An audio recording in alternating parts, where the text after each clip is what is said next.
Today we're going to start with the geometry problem. So at its outset, it doesn't seem to have anything to do with derivatives. I'm just going to start with the graph of some function y equals f of x. And what I want to know is, what is this tangent line that I somehow intuitively know how to draw through my graph above a point x equals a? Let's be more specific about what it is that I'm asking in this geometry problem. So in order to understand a tangent line, first of all, this is a line. And in order to understand a line, it's enough to know a point on that line and the slope of that line. Now, we already know a point on this line because we specified that it went through our graph above a point x equals a. That means a point on this line is the point a f of a.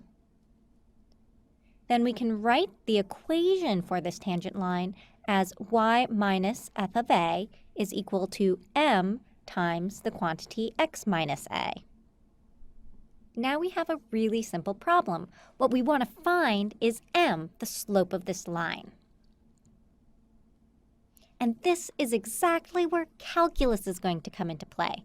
What we're going to discover in this sequence is that m is equal to f prime of a, the derivative of this function at the point a. How did this happen? How did our simple geometry problem become a calculus problem? Well, that is what we're going to figure out. So first, I want you to go ahead and do a few problems thinking about the tangent line, and we'll be right back.